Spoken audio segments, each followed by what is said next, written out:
ಕಳೆದ ಚುನಾವಣೆಯಲ್ಲಿ ಕಾಂಗ್ರೆಸ್ ಪಕ್ಷವನ್ನ ಸೋಲಿಸಿದ್ದಕ್ಕೆ ಜನರು ಪಶ್ಚಾತ್ತಾಪವನ್ನ ಪಡುತ್ತಿದ್ದು, ಈ ಬಾರಿ ದಕ್ಷಿಣ ಕನ್ನಡ ಜಿಲ್ಲೆಯ ಜನರು ಬಿಜೆಪಿಯನ್ನ ಸೋಲಿಸಿ ಮತ್ತೆ ಕಾಂಗ್ರೆಸ್ ಅನ್ನ ಅಧಿಕಾರಕ್ಕೆ ತರುವುದು ನಿಶ್ಚಿತ ಎಂದು ವಿಪಕ್ಷ ಉಪನಾಯಕ ಹಾಗೂ ಮಂಗಳೂರು ಶಾಸಕ ಯುಟಿ ಖಾದರ್ ಅಭಿಪ್ರಾಯಪಟ್ಟಿದ್ದಾರೆ.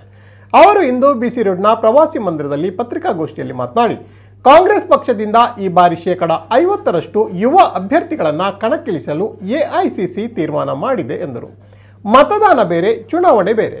ಕಾಂಗ್ರೆಸ್ ಪಕ್ಷವು ಚುನಾವಣೆಯನ್ನ ದೃಷ್ಟಿಯಲ್ಲಿಟ್ಟುಕೊಂಡು ಅಭಿವೃದ್ಧಿ ಕೆಲಸಗಳನ್ನು ಕೈಗೆತ್ತಿಕೊಳ್ಳುವುದಿಲ್ಲ.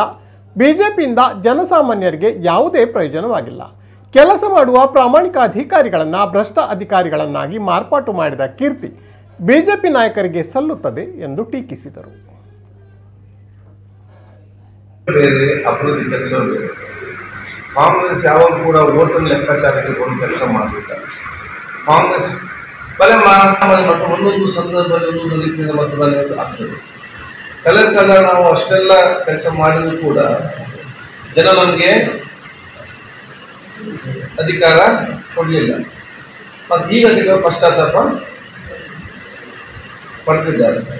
ಏನೋ ಒಂದು ಪರಿವರ್ತನೆ ಮಾಡ್ತೇವೆ ಅಂತ ಹೇಳಿಕೊಂಡು ಜನ ಇವರನ್ನು ಪ್ರಚಾರ ಮಾಡಿದ್ರು, ಜನ ಅದನ್ನು ಒಪ್ಪಿದ್ರು. ಈಗ ಅವರಿಗೆ ಆ ನೋವು ಅರ್ಥವಾಗ್ತದೆ.